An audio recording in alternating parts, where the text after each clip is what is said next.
The Big H Podcast, tune in now. Conversations that'll wow. Laugh and learn, stay a while. Let's explore that Hilton style.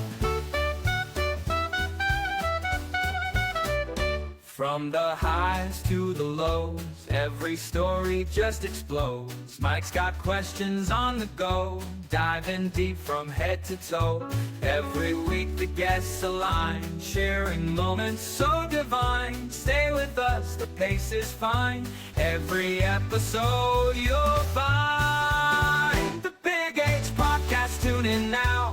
Conversations that'll wow. Laugh and learn, stay a while. Let's explore that Hilton style.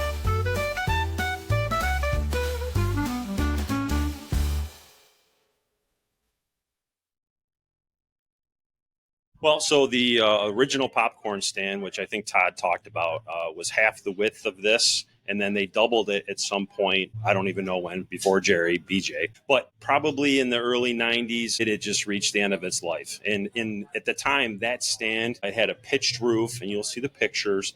And they don't have any pictures of the inside, but it was just my childhood memory. You walked in here, and both my great-grandfather and my grandfather were in here working with, I think it was Russ Wright. But they had yellow lights, and then the floor was just covered in wood shavings. And it just had the most unique smell and aura about it. And then my grandfather and great-grandfather and some of my aunts and cousins and stuff were also in here. So it was just this really family affair. And the one thing that's pretty cool, too, is my grandfather, Vernon, above the door had a paddle that he had there as a break glass moment in case there was any fights outside, that he had a paddle. He was going to kick some ass. What is it about the States that makes it great coming back to the United States? Well, it's the greatest country in the world, and I don't say that facetiously. I've been there. So if you've traveled all over the world and you think somebody is better, God bless you. Mm-hmm. But I've been all over the world, and people think differently. People act differently.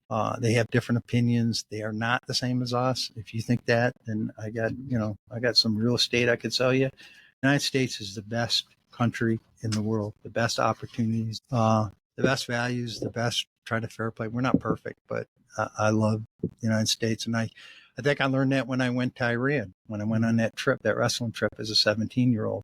I originally accepted because I thought I was going to learn some new tricks. The Iranians are really good wrestlers. Then there is my favorite is the collaborative theater piece. Students in the class form theater companies of no more than six. Six is the maximum size. They create their own original piece of theater. Together, they collaboratively write it. They direct themselves and their peers. They do all the design, sound set, lights, costume design. They perform it for an audience, and then they have to give a talk back with the audience to get feedback from the audience to see if the audience understood what their artistic and directorial intentions were. So that's like the highlight of my year, getting to do that piece, getting to see them put whatever message they want out to the world. It's amazing. There's also a solo theater piece where the students get to create their own one woman, one man show. So they get to choose a theater theorist that has inspired them and kind of create their own original piece of theater that's in the style or inspired by this theorist. And then they get to perform that live for an audience, and they direct themselves. They do all their own design, and again, hold the talk back with the audience. But George was just, the fundraising events that we had, they were always a lot of fun. Sometimes they were a little bit too much fun, but it always brought people back, and it was, it's just, it's like an outpouring of support and labor of love from these people in this village. It's just amazing the things that the foundation got there because of the support of the people in Hilton. So you said sometimes those fundraising events were fun, sometimes a lot of too much fun. Tell me a little bit about how that fundraising did bring the community together, maybe giving me a couple of examples of this tournament or this walkathon or this golf tournament. One of the examples is we have the ladies golf tournament that my sister Cheryl Edelman runs. It's been going. This year will be I think it's our 44th year. And it's not like we've had a huge turnover of people. I mean, these ladies come out and they support the cause. Students will work for teachers that they like. If I think Mr. Heiss cares about me, I'm going to work for Mr. Heist because I don't want to let him down. Because nobody comes into school and says, I really want to be bad at this today. I want to do a terrible job today. I want everyone to be mad at me when I leave here. Now, their behavior might make it look like that's the case, but nobody gets up in the morning and says, I really want to fail today. Nobody does. And sometimes for students where school's really hard, you know, quite frankly, I don't water ski. Want to know why? It's hard and I don't know how to do it. And I'm going to fall and get hurt a whole bunch of times. So as an adult, I have the luxury of just saying, I'm not going to water ski.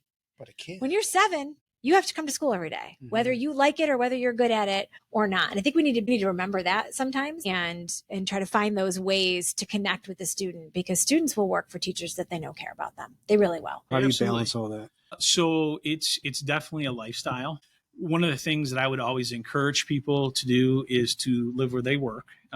It can be challenging at times. We've had some times in the district where I maybe thought it would be a little different if I wasn't living in the district. But so my wife, Debbie, and I, she was a math teacher at Batavia Middle School. We were introduced by a friend that I played football with who happened to be a social studies teacher on her team. Okay. So we met, and she knew me when I was teaching, and then when I became an entry-level administrator. And then I have 3 children. Kate is actually a senior at Hilton High School. Matthew's a sophomore, and John is in 8th grade. And they do pretty well. They do pretty well. We have a good mindset about what dad's job is and what it entails. And I don't really discuss work at home. I kind of check it at the door. It wouldn't be fair to them, and it wouldn't be fair to the people that I work with. There's a lot of confidentiality.